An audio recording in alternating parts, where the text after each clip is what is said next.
Everybody, welcome back to Being the Odds. It is Thursday, June 20th, 2024. We are back with our best bets of the day. If you're new to the channel, my name is Zach, and welcome to Being the Odds. Hit that subscribe button, like this video, hit notification bell so you never miss a pick. We post these best bet videos every single day, and we're going after our first 15,000 subscribers. Really excited to have y'all here. Let's go win together today. Let's go make some money. So to recap yesterday's results, we had a 3 and 4 day. Orioles first 5 plus 0.5. That was a win. Blue Jays first 5 minus 0.5 and Phillies first 5 minus 0.5. We had so many freaking chances, dude. It was ridiculous, but it is what it is. No runs first inning. Detroit and Atlanta was free. Over 8 Cincinnati and Pittsburgh. That was fucking terrible. Oh my lord. If you're gonna be wrong, you may as well be really, really wrong. And a 1-0 game on an over is not what you want there. Dodgers team total over 5.5. That was a win. Over 7.5 Houston and Chicago. That was a loss. So overall for the year, 209, 175. We're having a great year overall. And we have a long way for the rest of the season. I cannot wait to get this thing back to 60%. And we have 3 plays today. I'm going to give you guys here on YouTube. Let's get into our first play, which will be the Guardians money line, minus 120 versus the Mariners. For me, I like this play because the Mariners' body clock will be off, given that it's playing at 10 a.m. Pacific, which means they're probably warming up at 7, 8 a.m., which is crazy. Castillo has had control problems his entire year. He's been all over the place. He's a great pitcher, but he's just been all over the place. And when he pitches, a lot of times he doesn't get the run support that he normally would get, especially on the road. Because I think there's something in the Mariners' psyche where they see Luis Castillo out there and like, okay, we're good. He's holding 1 or 2 runs, and then he doesn't get the run support that he normally does. And you can see that in the record in the ERA. The ERA is good, but the record's not. Allen for the Guardians has been playing a lot better this year. And a lot better late the last few weeks. Early on this year, he was terrible, but he's been playing a lot better.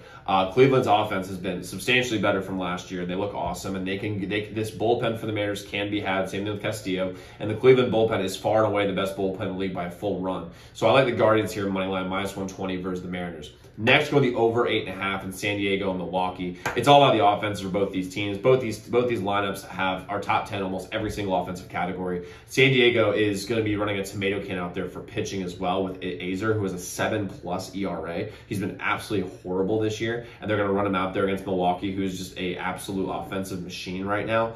Wilson from Milwaukee can be hit, and both these bullpens are like fine, but they're not like elite. Like for example, San Diego is just middle of the pack, have like a 4 ERA as a staff. Milwaukee is pretty good though. They're the number 3 bullpen in the league, but they've also been playing against a bunch of tomato cans. The San Diego lineup has got dudes up and down, and same thing with Milwaukee. I like the over 8.5 here in the first game of the series. Plus, they're going to be playing in San Diego, and that ball is going to fly, and I mean fly in San Diego. So I like the over 8.5 San Diego and Milwaukee. Plus, by the way, the sharp money's heavy on this, so I'm rolling with it here. And then lastly, we're going to be over 9 in Houston and Chicago. I was a day early on this one. So they're going to put, the Astros are going to put out Arrighetti, who's like one of the worst pitchers ever. The Astros are taking a page out of D-backs playbook, which is employ the worst pitchers to ever walk the planet all on your team. And they're going to do that with Arrighetti because he's not good. Flexen's been bad. He was terrible last year. He's been atrociously bad this year. So they're going to have they're going to be horrible starting pitching. And then when you look at the White Sox as well, like their bullpen is terrible. I mean, their bullpen's 3rd worst in the league with a 4.76 ERA. Houston's bullpen is a 3.62 ERA, but they can be had. I mean, they have blown more leads this year than I can possibly fucking count. They're bad in the bullpen department. And Houston's offense starting to wake up. They are injured, but they are starting to wake up a little bit. And the White Sox can hit off of horrible pitching, which is what they have, at least with Arrighetti. So I like the over 9, Houston, Chicago. Plus, when you look at this over, it just, to me, with the eyes, you think, oh, like both these teams are bad offensively right now. You could better be betting the under. I mean, it's just too obvious. I think it's one of those things where you have to just take whatever you think Vegas wants you to take. Got to do the opposite. I like the over 9, Houston, Chicago. Now, like I said, just so y'all know, we do have another play. It's members only best bet. You can gdmbets.com/picks. Website is linked in the comments below. But guys, go lock in those picks. Let's go win together today. Let's go make some money. I'll see you all tomorrow. Make sure y'all check those other videos.